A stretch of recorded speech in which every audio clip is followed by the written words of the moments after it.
शनि कथा कहती है पांव की चप्पल बार बार टूट रही हो, घिस गई हो, बद्दी टूट रही हो, कुछ कर रही हो, और अगर कमर से नीचे जो वस्त्र पहने हो वो अपने आप फट रहे हो, समझ लेना कि शनि पांव से प्रवेश कर रहा, मतलब अपनी प्रखरता शनि दिखा रहा। काशी में जो शिव जी की स्थापना कौन ने करी? काशी में जो शंकर भगवान बैठे उनकी स्थापना करी थी शनि महाराज। किसने करी थी? शनि महाराज ने, क्योंकि भगवान शनि महाराज को उनकी माता के द्वारा श्रापित हो गए और शनि महाराज कांपने लगे। शनि महाराज कांपते कांपते मैं जाऊं तो जाऊं कहां, करूं तो करूं क्या। महाराज शनि महाराज दौड़े और दौड़कर भगवान भोलेनाथ के पास पहुंचे। हे शंकर, त्रिकालदर्शी, कैलाशी, अविनाशी, कृपा करिए बाबा भोलेनाथ, कृपा करो, क्योंकि दुनिया में 33 करोड़ देवी देवता हैं जिनको शनि लग सकता है, केवल एक किसको छोड़कर? शिव को छोड़कर। राम जी को शनि लगा तो 14 वर्ष वनवास चले गए, कृष्ण को शनि लगा तो मथुरा छोड़कर द्वारका चले गए। शनि लगा, हनुमान जी को शनि लगा तो गुफा में बैठकर राम राम जपना पड़ा। शनि सबको लगता है, केवल शनि नहीं लगता तो एक मेरे महादेव को, मेरे भोले बाबा को नहीं लगता। शंकर के पास में शनि आ गए, शनि ने आकर कहा भोलेनाथ कृपा करिए बाबा, मैं बड़ा कष्ट में हूं, मैं करूं क्या? बाबा भोलेनाथ ने कहा जा गंगा जी के तट पर काशी में जाकर एक शिवलिंग की स्थापना कर, उसकी आराधना कर और तेरा शरीर ठीक हो जाएगा, कष्ट नहीं भोगेगा। शनि महाराज ने काशी में जाकर शिव जी की स्थापना करी। आज भी नियम है, जिसको शनि लग जाता है एक काजल की डिब्बी ले लो और काजल की डिब्बी को 21 बार उतार कर उसको एकांत में जाकर, जंगल आदि में एकांत में किसी पेड़ के नीचे इतना सा खड्डा खोद कर उसमें काजल की डिब्बी को डाल दो और मिट्टी से पूर दो, उस व्यक्ति का शनि समाप्त हो जाता है। काशी विश्वनाथ का नाम लेकर काजल की डिब्बी को 21 बार उतार कर अगर काशी विश्वनाथ का नाम लेकर शनि वाले व्यक्ति को अगर पेड़ के नीचे दबा दे, शनि समाप्त, शनि उसको परेशान नहीं कर सकता। शनि कथा कहती है पांव की चप्पल बार बार टूट रही हो, घिस गई हो, बद्दी टूट रही हो, कुछ कर रही हो, और अगर कमर से नीचे जो वस्त्र पहने हो वो अपने आप फट रहे हो,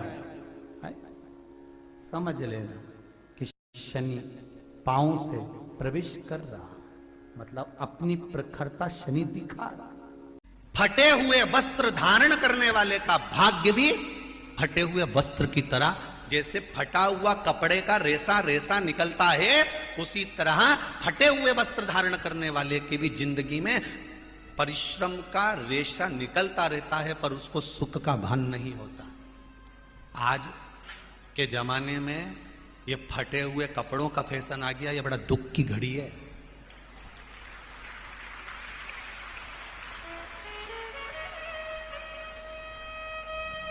ये बड़ी दुख की घड़ी है महाराज, और लोग उसको फैशन समझ रहे हैं। पहले तो कम फटा होता था, पर आज के जमाने में तो इतना इतना फट गया, ऐसा लगता है कि दिवाली का बम चलाने गया था दीपावली पे और बम कपड़ों के बीच में से फट गया। इसलिए वो कपड़े कब पहनेंगे तो उन्हें अब पहन लिया। शास्त्र कह रहा है, लक्ष्मी कह रही है माता पार्वती को कि 2 जगह पर अगर ये 2 क्रम जिस जीव के होते हैं उसके पास में से लक्ष्मी 5 साल में, हम कई बार कहते हैं इन बच्चों को नहीं मालूम, इन नवयुवक लड़कों को नहीं मालूम, इन नवयुवक बेटियों को नहीं मालूम कि फटे हुए कपड़े पहनने का फल क्या है। आज नहीं, विवाह कर कर जब जाएगी तो मायके से जब ससुराल जाएगी, तूने कुंवारी अवस्था में तो खूब फटे हुए कपड़े पहन लिया ने, मम्मी मैं तो जीन्स लूंगी ने ये लूंगी, तू तो खूब फटे हुए पहन, पर वहां जब जाएगी तब मालूम पड़ेगा कि रोना किसको कहते हैं। आज तो पहन लो। शनिवार शमी के वृक्ष के नीचे रहते हैं। सूर्य अस्त का समय हो, प्रदोष का समय, प्रदोष काल शाम के समय पर कटोरी में सरसों का तेल ले लीजिए। शंकर के शिवलिंग पर किसी मंदिर में जाकर सरसों का तेल शिव पर चढ़ाएं। तेल चढ़ते समय शंकर के शिवलिंग पर त्रिपुंड बना दें। ये एक उंगली, चीटी उंगली के पास वाली उंगली शंकर के शिवलिंग पर टच कर रखें और अपनी मनोकामना पूर्ण कहें। बाबा विश्वनाथ पूरा करता है। भगवान शंकर के द्वार पर स्वयं शनि महाराज आज मिलने के लिए, और जितने ग्रह नष्ट देने वाले हैं, कारक ग्रह हों, बेकार वृत्ति वाले हों, वो सब आज शनि सबके दोष मिटा देता है। शंकर भगवान के मंदिर में आज से दिन, मंदिर में नहीं तो घर में अगर शंकर का शिवलिंग है तो एक दिया अवश्य लगाओ। शनि महाराज जीवन का सुख प्रदान करेंगे, आनंद। मान लो कोई व्यक्ति पैसे खाकर चले गया, नहीं दे रहा है, तो शास्त्र कह रहा है भगवान शंकर के मंदिर में शमी का पत्र, शमी का पत्ता, शमी पत्र, शंकर के मंदिर में काली तिल्ली के साथ में शमी पत्र, शनि प्रदोष सुख का है। स्वयं शंकर को प्रिय है प्रदोष का व्रत, इसलिए निवेदन है बन सके व्रत करते हुए भगवान शंकर का अनुमोदन करें, जीवन को सार्थक बनाएं, भगवान शिव का स्मरण करते हुए आनंद करते हुए। शंकर सुख की देनी है, शिव आनंद।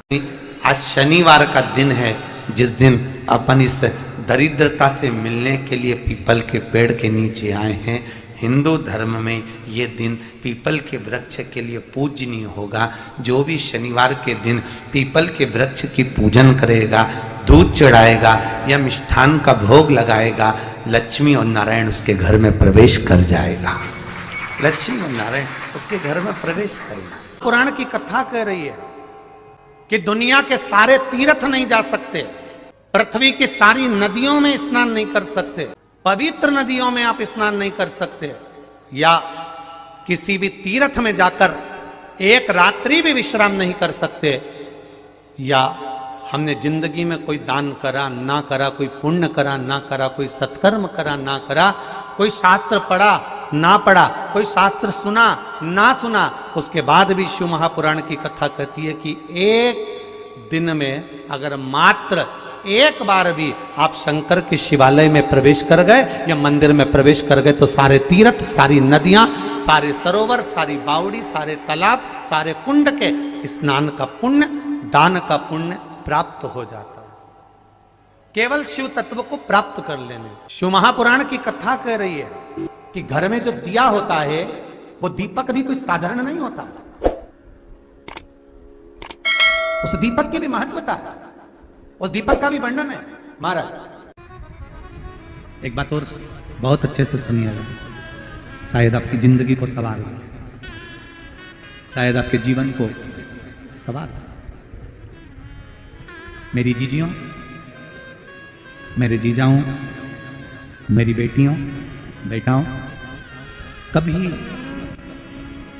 कभी मौका लगे शंकर भगवान के शिवलिंग के पास में आप बैठे हैं, यहां तक शास्त्र कहता है कि घर में अगर किसी को बहुत तेज बुखार आ गया है, बहुत तेज बुखार, और बच्चा उस बुखार में तप रहा है, बहुत तप रहा है, महाराज तुम जिस दिए में भगवान की आरती उतारते हो, जिस दिए से तुम भगवान की पूजन करते हो,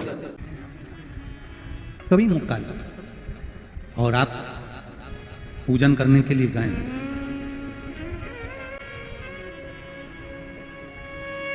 कभी पूजन करने के लिए, और आपको शंकर भगवान के शिवलिंग के पास में या शंकर भगवान के शिवलिंग के ऊपर कनेर का अगर पीला फूल देखा है ना आप लोगों ने, अरे बोलो तो जमते, देखा है? कनेर का यदि पीला फूल शिवलिंग के आसपास में या शंकर भगवान के ऊपर कहीं रखा हुआ भी दिख जाए, विषम परिस्थिति हो, बहुत हिम्मत ना हारते हुए, तभी भगवान अकेले में एकांत में आप पहुंचे उनके पूजन के लिए, कनेर का पुष्प वहां रखा है, चाहे वो जलाधारी पर रखा हो, चाहे वो शिवलिंग के पास में रखा हो, शिवलिंग पर रखा हो, उस कनेर के पुष्प को अगर आप 5 जगह का स्पर्श कराकर अपने हृदय की बात कहकर वापिस महादेव को समर्पित कर देते हो, तो भी मेरा महादेव तुम्हारे दुख का निवारण कर देगा। अब वो 5 स्थान, वो 5 स्थान, पहला गणेश जी, गणेश जी का जो स्थान होता है वह जगह, दूसरा षडानंद कार्तिक, तीसरा अशोक सुंदरी वाला स्थान, चौथा जलाधारी जो ऊपर से बूंद बूंद जल नीचे गिरा रही है, जया, विषहरा, शामली बारी, दौतली, देव, शंकर जी की 5 बेटियों का, और 5वें नंबर का है शंकर भगवान के जो कैसे वर्णन किया जाए? त्रिशूल के 3 भाग होते हैं। करें दर्शन आप लोगों ने? जैसे सामने त्रिशूल लगा है, इस त्रिशूल के ऊपर देखेंगे तो 3 भाग दिख रहे हैं। नजर आ रहे हैं सबको? त्रिशूल का जो 3 भाग होता है, उस 3 भाग का जहां ज्वाइंट होता है, जहां मिलता है, एक जगह पर देखो तीनों भाग एक जगह पर मिले हुए, 3 भाग का जहां मिलन होता है, पंचम स्थान, ये 5वां स्थान, यहां पर स्पर्श कराकर शिवलिंग पर अपनी कामना कर कर श्री शिवाय नमस्तुभ्यम कहकर बाबा से अपने मन की बात कहकर जो समर्पित कर देता है, हम 3 महीना भी नहीं कहेंगे, हम तो कहेंगे अगर ज्यादा दुख है 3 दिन इंतजार करना, मेरा बाबा उस दुख को मिटाएगा। 3 महीना बहुत दूर, पर करना है दिल से। और कई तरह के दीपक होते हैं, दीपक का भी विधान वर्णन किया गया, उस दिए का भी वर्णन किया गया। यहां तक शास्त्र कहता है कि घर में अगर किसी को बहुत तेज बुखार आ गया है, बहुत तेज बुखार, और बच्चा उस बुखार में तप रहा है, बहुत तप रहा है, मारा, तुम जिस दिए में भगवान की आरती उतारते हो, जिस दिए से तुम भगवान की पूजन करते हो, उस दिए की बत्ती को नीचे डाल दीजिए और उस दिए को पानी की बाल्टी में धो दीजिए। कौन सी बाल्टी में? जिस बाल्टी के पानी से आप बच्चे को स्नान करा सको। मारा, केवल भगवान पर से ले जाकर, पास में से ले जाकर उस बाल्टी में थोड़ी देर डाल दो और उस बाल्टी के पानी से उस बच्चे को स्नान करा दीजिए। 15 से 20 मिनट, आधा घंटा लगेगा बच्चे का। बड़ी बेचैन दिख रही हो तुम, क्या बात है?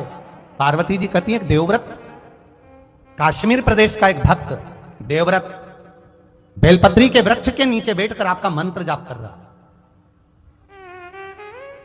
मैं आपको जगाना नहीं चाहती थी, पर बेलपत्री के वृक्ष के नीचे लक्ष्मी झाड़ू लगाती है, सरस्वती वीणा बजाती है, इंद्राणी उस बेलपत्री के वृक्ष के नीचे जल का सिंचन करती है, 33 कोटि देवी देवता उस बेलपत्री के वृक्ष की जड़ में विराजमान होते हैं। इसलिए देवव्रत एक बार पंचाक्षर मंत्र बोलता है तो वो 33 करोड़ बार गिना जाता है, ऐसा बेलपत्री का वृक्ष होता है।